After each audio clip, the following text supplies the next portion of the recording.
So, things I should be doing now. Writing my Monday reports. I'm not doing that. I need to go into work to swap my laptop over for my actual computer. And I really don't want to, and I'm feeling very avoidant today. So I've decided, in my infinite wisdom, that the thing that I need to do to sort this out is put my war paint on. So,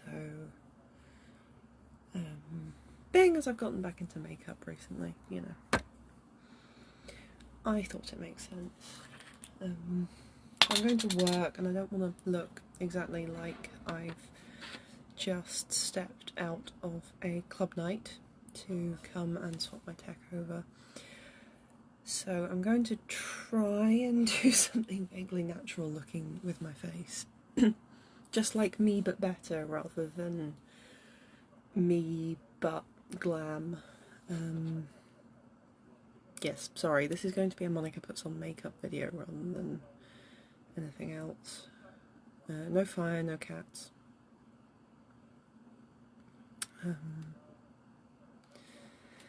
Yeah, so I'm going to start with eyeliner. I'm not going to bother doing eyeshadow today because I really couldn't bother.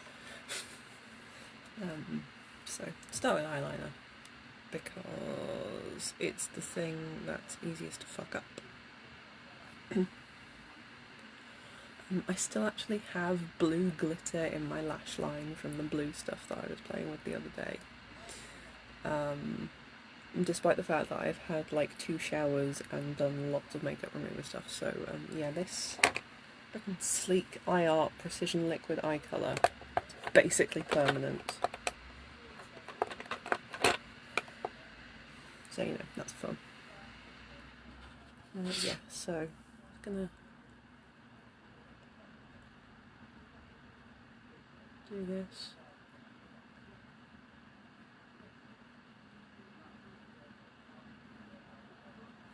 This is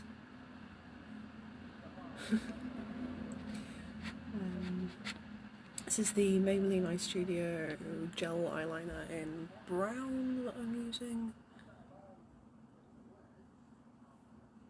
because black is a bit too drama.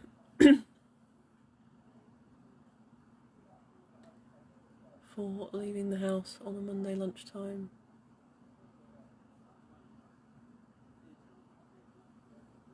Damn it, I should have taken like a selfie before I started this to do like a side-by-side comparison. Do I want to do anything on my lower lids? Maybe. Let's do this.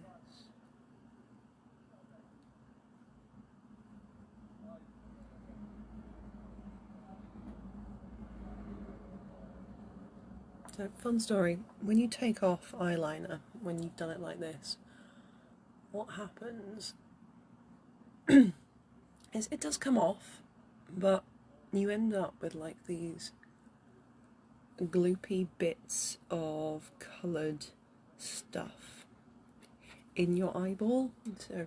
So the other day when I was taking off the blue stuff, I had like blue globs floating around my eyeballs.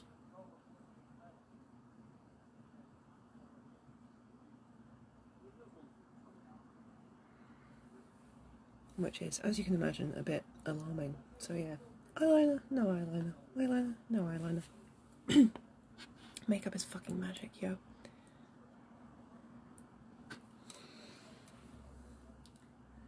And yeah, eyeliner totally changes the shape of your face.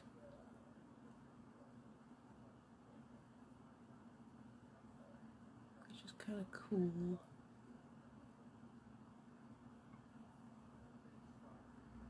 And can also be a little bit confusing. And I just blinked when I was doing this. Shit.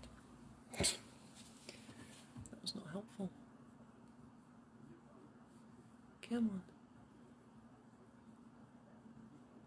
Yeah, cool.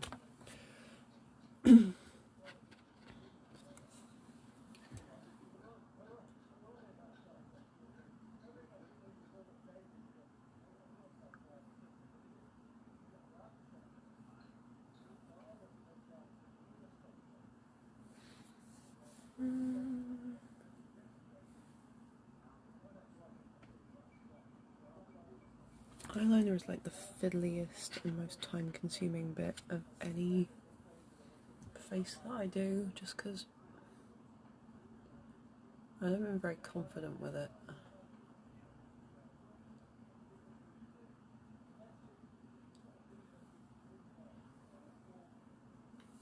I can never get it completely symmetrical. I've done it again! Oh my god.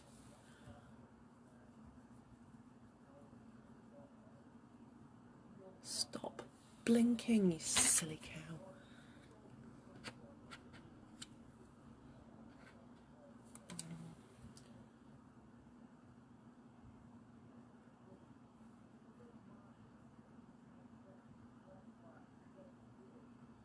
So I'm using the brown on my lower waterline.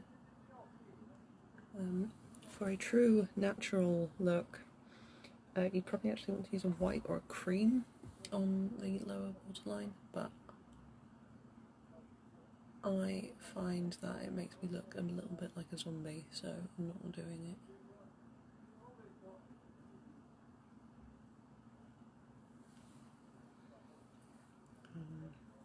And I bring it up on the upper waterline a little bit, just so there isn't like this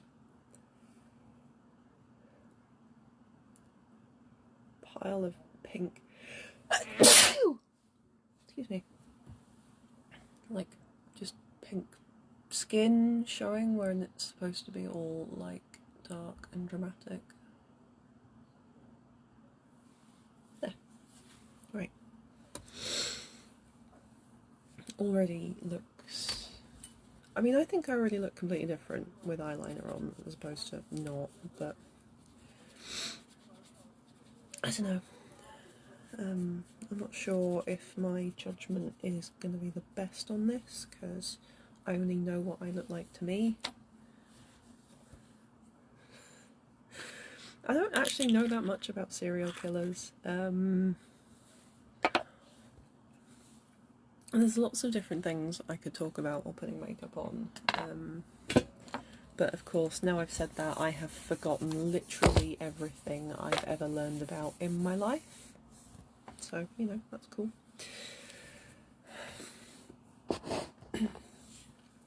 Right, I'm not going to go for Mad Dramatic Mascara today. I'm going to use the clear stuff just to sort of lift them a little bit rather than make them a feature.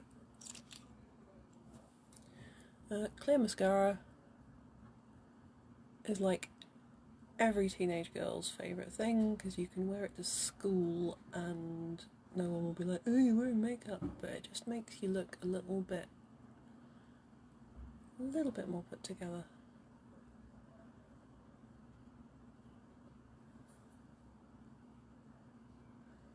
I'd say speaking from experience, but actually no, I think I kind of dropped out of school before I really got into makeup, by which I mean I got into makeup when I was about 23.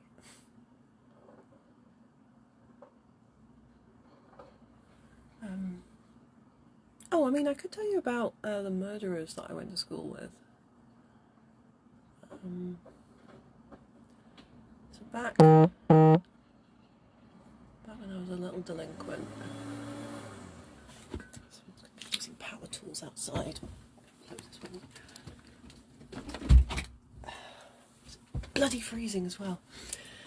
Yeah, so I went to an all-girls Catholic school, and those of you that know me well, you will probably understand why that didn't really work for me.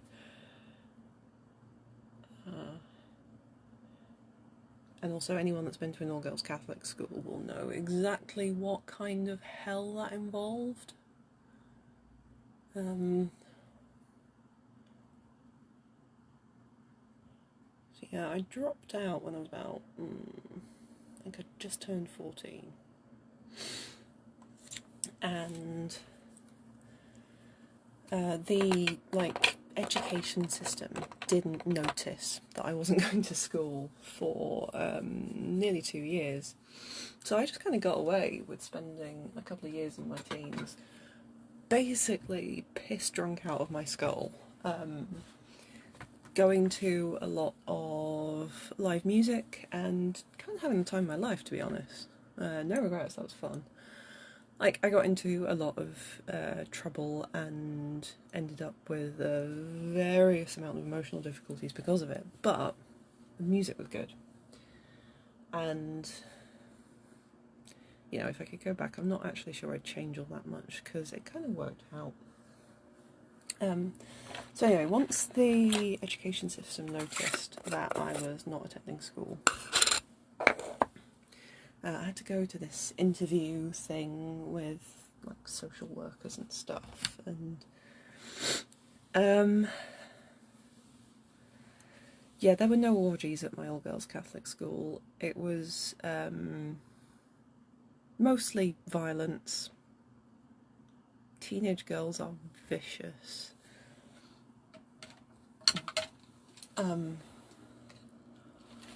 Having been one myself and been in a lot of playground fights when I was a teenager, yeah,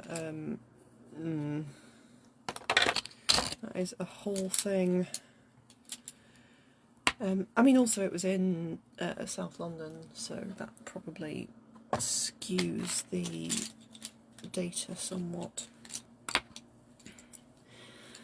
Yes, so the education system noticed that I wasn't in school, and I had to go to all these meetings with these social workers to try and explain why, and and my mother got asked questions like, "Why is your daughter not in school?" And she was like, "I don't know," because she was an awful parent and genuinely had absolutely no idea who I was or what I did, for various reasons, which will be a story for another day. So they kind of didn't know what to do with me, because I was this, like, I grew up on a really rough South London council estate, and I,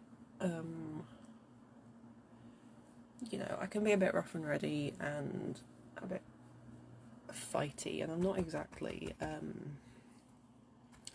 posh, but I know that I present in polite company as relatively middle class, and I did not fit the profile of the kind of kids that go into special education measures. So they really didn't know what to do with me. I didn't give them a choice, because I basically point blank refused to go back to an all-girls Catholic school, which is what they wanted to do with me. And I was like, no. So they sent me to this place called, it was called the Education Support Centre. And it was a school that was set up in this little house in Peckham. School, in the loosest possible sense of the term. Where it was basically a bunch of kids. So there were two of these centres in my area, and one of them was for the really, really disturbed kids, who were just like, yeah, there was the really, really fucked up kids, and there was just the mostly fucked up kids, and I was in the mostly fucked up kids one. So it was just like me and a bunch of kids who set things on fire. Like, it was fine. I mean, it wasn't fine, it was kind of awful. We had this wonderful class where it came under the title of citizenship, and what it was the teachers in the school teaching us how to fill in forms to get benefits.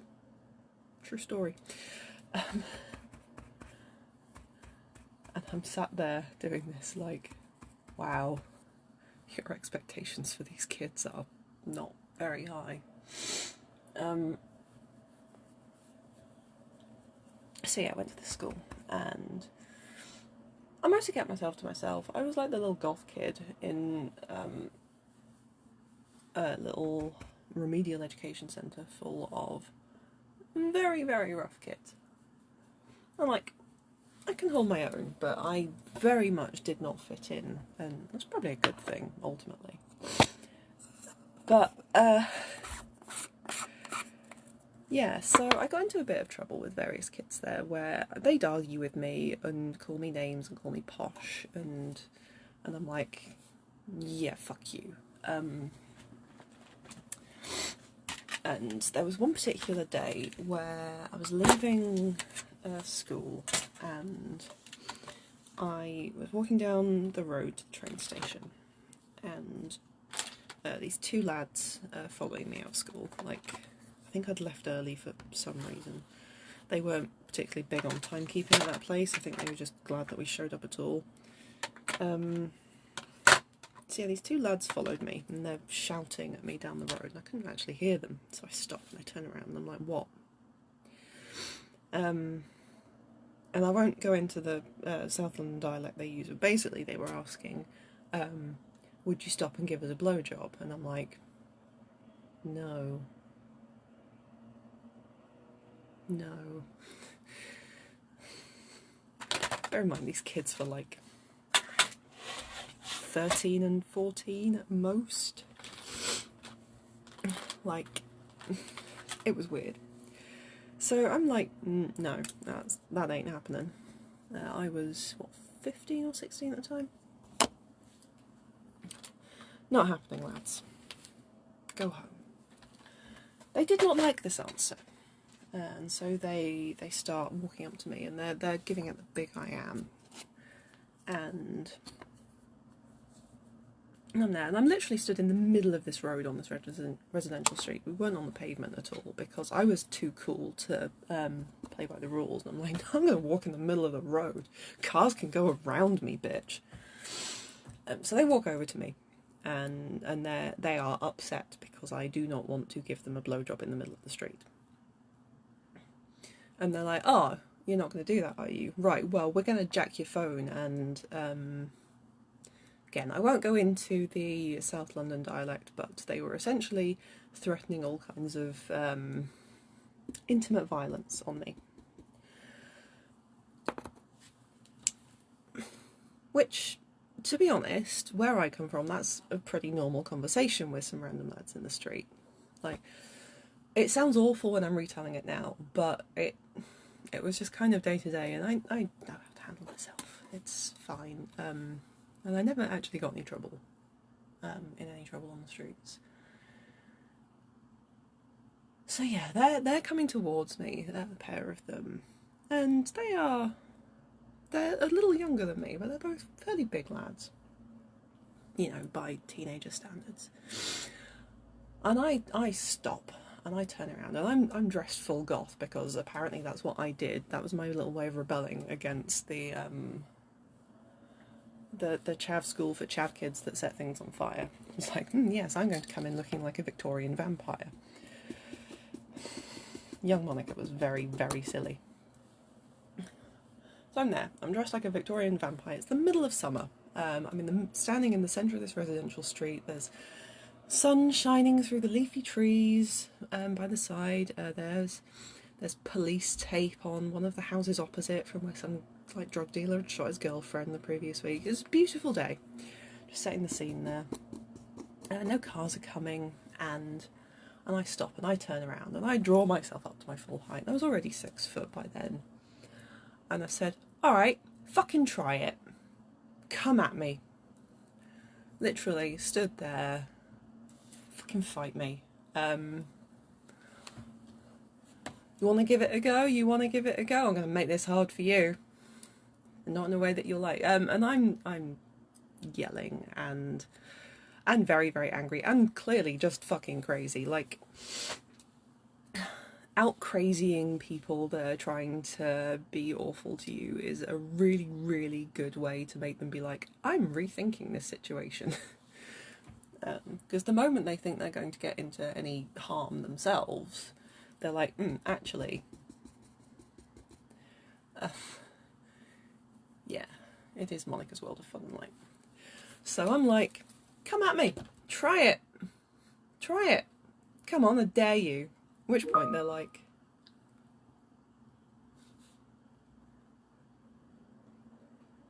nah, you're not worth it. Nah, can't be bothered. And me not knowing when to shut up, ever. I'm like, yeah, you little pussy bitches. Run back home to your mama and all this shit. Because I'm 15 years old and I'm fucking invincible. They decide that I am too crazy to go after. So they leave me alone and they slink off in a different direction. And I get the train home and, you know, all's well that ends well, right? You know, they never gave me any trouble ever again. A couple of weeks later, they disappear from the school. Like, I mentioned it to one of the teachers that this had happened, and they were like, oh yeah, no, that sounds like them. You know, we'll have a word. Anyway, a few weeks later, they disappear from the school.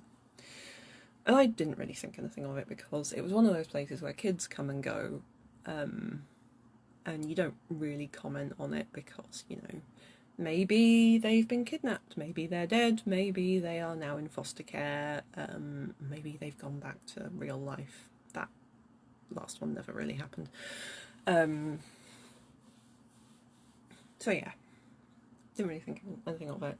Carried on. I got my 3 GCSEs from that place, none of which were really worth mentioning, and I went on and carried on with my life. Some years later, I'm applying to university and I am just under the cut-off age for where they need to take into account your parents' finances.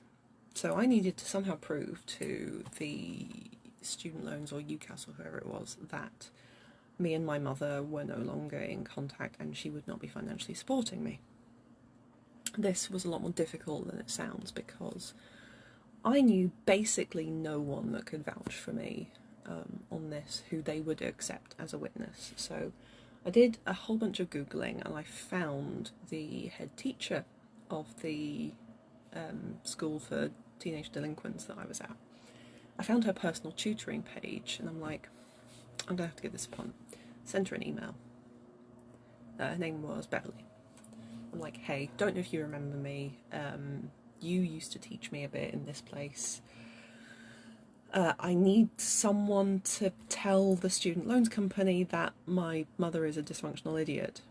And she actually got back to me and she goes, oh wow, it's really awesome to hear from you and that you're going to university. Yeah, I can absolutely do that. And we got chatting and I was living in Manchester at the time and she was like, I'm actually in Manchester in a couple of weeks. Do you want to go out and get some Chinese food or something and catch up? I was like, yeah, alright. So I go out to dinner with Beverly.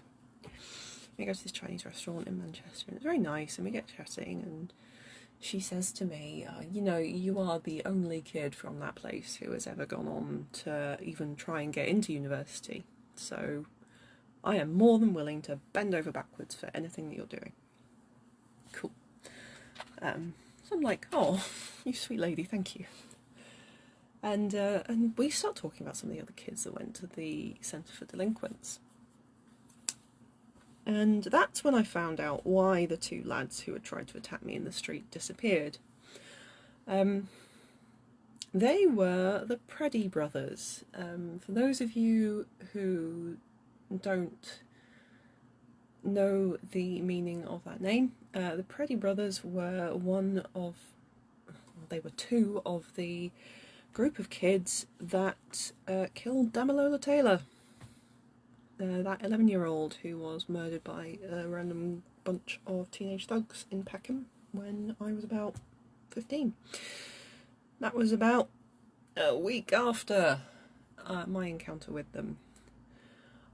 At which point I'm like, fucking what? You what? And Beverly's like, yeah, did you not know? I'm like, no, I didn't know that I went to school with literal murderers. Fuck. And so anyway, dinner carries on and it's really nice and she's a lovely lady. And I sort of go home and I'm like, shit.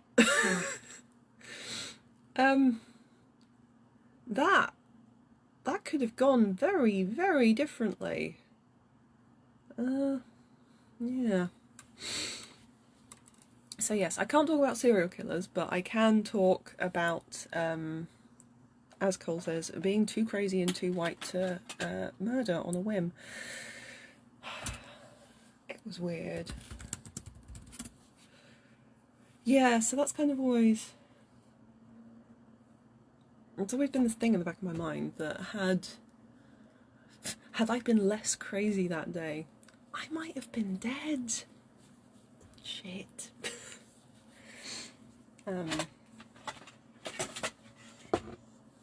Yeah, so that is my fun story of the day. My face is pretty much done. I'm just considering.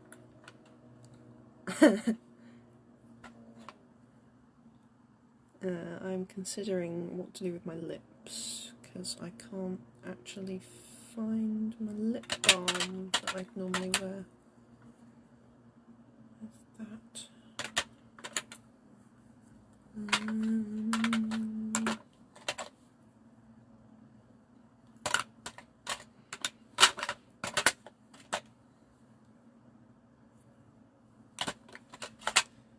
No, none of these colours are really grabbing me.